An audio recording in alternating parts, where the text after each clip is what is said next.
Quien haya recorrido la sinuosa carretera que serpentea desde la Sierra de Magdaleno hasta el manglar de los Morichales, bajo el manto de la noche, conoce bien su fama de tenebrosidad. Incluso a plena luz del día es una carretera tétrica, de curvas pronunciadas y profundos despeñaderos, pero es en la oscuridad de la noche cuando la vía se transforma en un corredor de pesadillas, conocido entre los lugareños como la guillotina del diablo. En una ocasión, desoyendo los consejos de mis compañeros de posponer mi viaje y pernoctar en el hotel de la gasolinería Jamaica, que se encuentra en esa vía, me encontré conduciendo por allí en la madrugada. Fue entonces cuando un perro, cuya estampa evocaba más a un lobo de las estepas que a un perro doméstico, emergió de la nada, obligándome a ejecutar una maniobra temeraria que me sacó varios metros del camino. El motor del tráiler, o gandola como se le llama en otros países, se apagó y tras lanzar al viento unas cuantas maldiciones, descendí para inspeccionar el camión y fue en ese instante cuando la vi. Una aparición de inconcebible belleza, así como era de inconcebible que se encontrara en aquel lugar en aquella hora.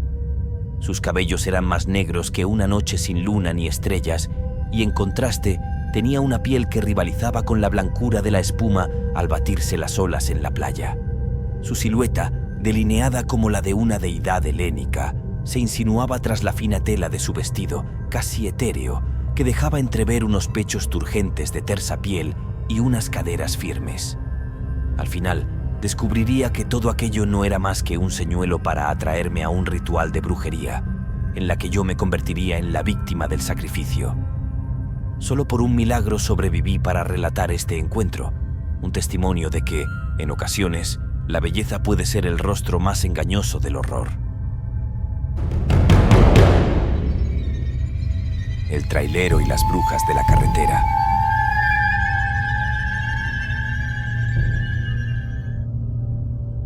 Era un viernes por la tarde. No quería que me sorprendiera el fin de semana por completo en la carretera, así que decidí no postergar la encomienda e ir a buscar aquellas bobinas al puerto, en los galpones de importación, y llevarlas desde allí hasta el almacén de la empresa.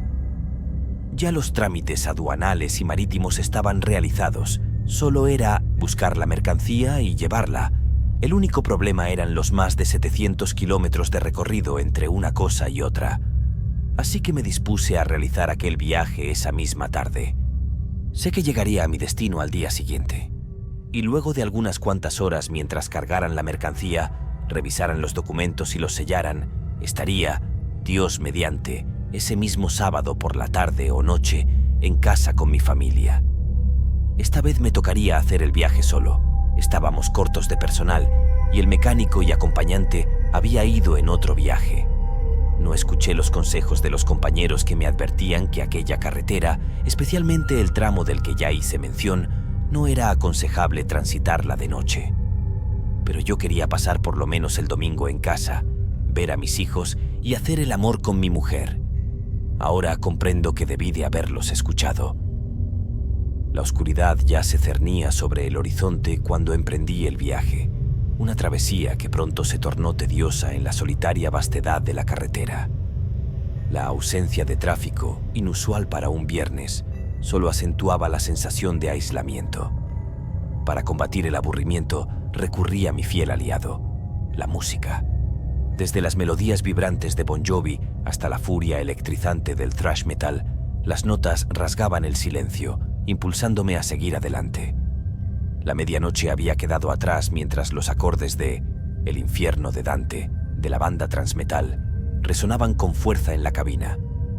De pronto, se atravesó en la vía un gran perro, parecido a un lobo salvaje, que me tomó por sorpresa. Lo esquivé casi que por instinto para no arrollarlo, pero la brusca maniobra desequilibró el tráiler, que se desvió de la calzada. La fortuna me sonrió al evitar un vuelco, pero el vehículo quedó inerte, víctima de su propio peso. Maldiciendo mi suerte, salí de la cabina para evaluar el daño. La noche me envolvió en un abrazo frío, una oscuridad tan densa que parecía tangible. De pronto, un escalofrío me recorrió el cuerpo, pues mis ojos se encontraron con una visión que desafiaba la lógica. Una mujer, de una belleza sobrenatural, emergía de las sombras como una aparición. Sus ojos verdes brillaban con un fulgor misterioso y su piel, pálida como la luna, contrastaba con la negrura de su cabello.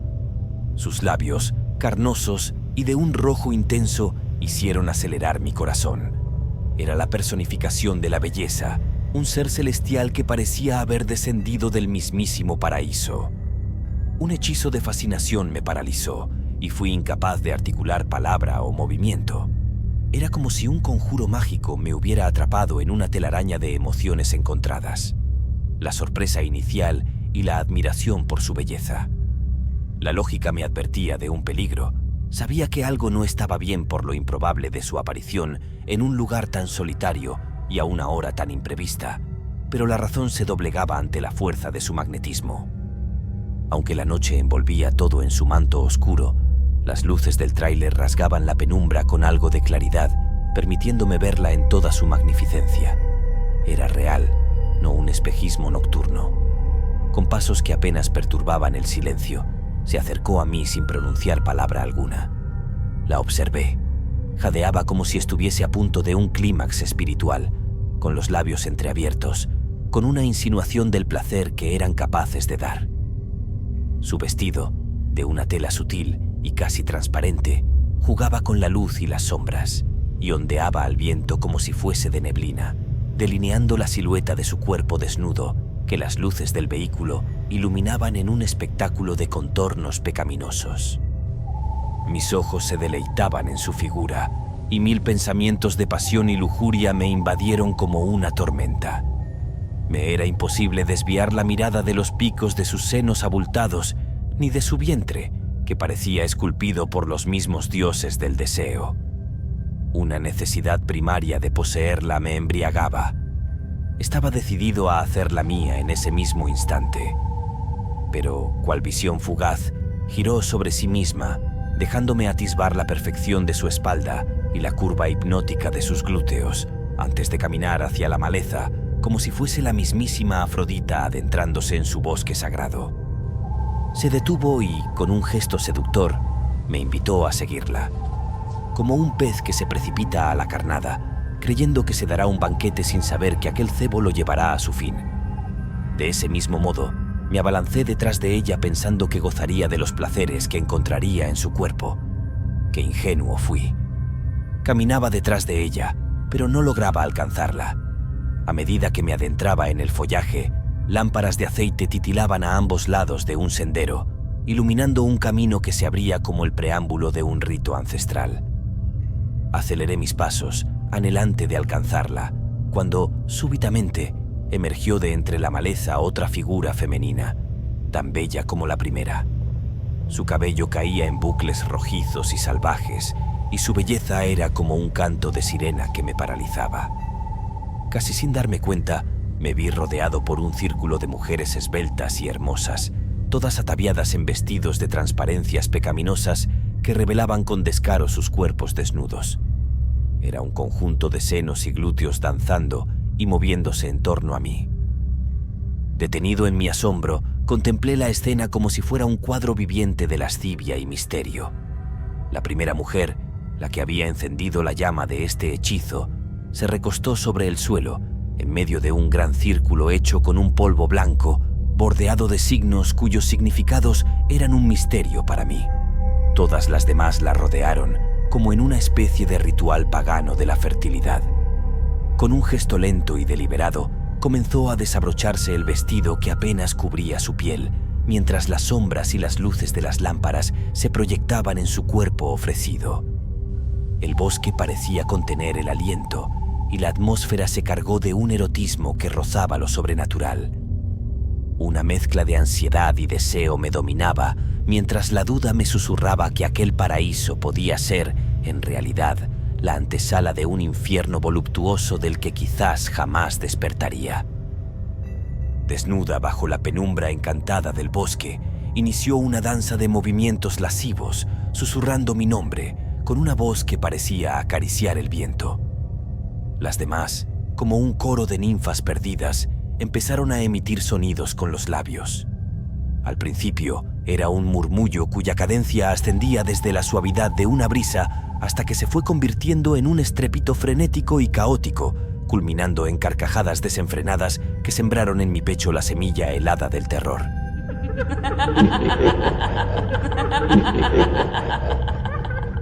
Un sobresalto de lucidez me asaltó de súbito. La realidad se impuso. Aquello era una trampa mortal y yo era la víctima. Retrocedí instintivamente, pero el círculo de sus cuerpos se estrechó alrededor mío, una prisión de carne y sonrisas macabras.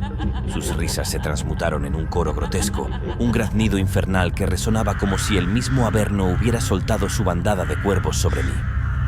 «Ven y poséeme», clamaba con delirio la mujer ofrecida entre la hierba, con las piernas desplegadas en un gesto de invitación y condena. De entre sus pliegues, como si hubiera brotado de la propia tierra, emergió el reflejo mortífero de un puñal, cuya hoja capturaba el brillo de los candiles y lo proyectaba en destellos amenazantes. Un pensamiento fulgurante atravesó mi mente. Aquí es donde corro o me descuartizan. Intenté escapar, pero como súcubos surgidos del Hades, aquellas mujeres, o brujas de algún infierno olvidado, me sujetaron con fuerza sobrenatural por los brazos y la ropa. Luché con la desesperación de quien pelea por su alma, y gracias a que soy un hombre robusto y fuerte, conseguí quitármelas de encima a golpes y empujones. Huí desbocado hacia el tráiler, mi única salvación, mientras los árboles y la maleza parecían cobrar vida con el clamor ensordecedor de lo que creí ser miles de cuervos, cuyos graznidos se mezclaban con los ecos de una liturgia pagana, perdiéndose en la vastedad de la noche. Corrí con el corazón galopando en el pecho, sin detenerme ni siquiera para lanzar una mirada hacia atrás, hasta alcanzar el tráiler que, como faro en la oscuridad, mantenía las luces encendidas. La cacofonía macabra de una bandada de cuervos se entrelazaba con las sombras. Era el único sonido que osaba perturbar la quietud de la noche. Subí al camión que, por una bendición divina, rugió a la vida con el primer giro de la llave. Lo puse en marcha, retomé la carretera con la urgencia de quien escapa de las garras de la parca y me alejé de aquel sitio maldito a la mayor velocidad que pude hacerlo.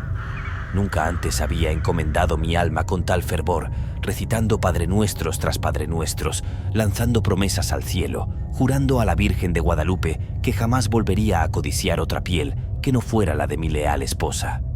Mientras me distanciaba, mi mente comenzó a hacerme una jugada siniestra, tal vez como un eco del terror que aún me consumía. A través del espejo retrovisor, un fenómeno extraño se desplegaba. Una niebla espesa comenzaba a formarse detrás del tráiler, adoptando, en una alucinación grotesca, la silueta de una mujer monstruosa y espeluznante que se arrastraba tras de mí, siguiéndome por varios kilómetros, hasta que, finalmente, llegué a una población que prometía refugio. Allí, en la soledad de un hotel de carretera, donde la luz parpadeante de un neón defectuoso era la única vigilante, decidí terminar de pasar la noche, con la esperanza de que el amanecer disipara las sombras y con ellas el miedo que se había enraizado en mi ser. Suscríbete al canal si no quieres perderte ninguno de nuestros relatos futuros y si tienes una historia terrorífica que contar, contáctanos para que aparezca entre nuestras próximas narraciones.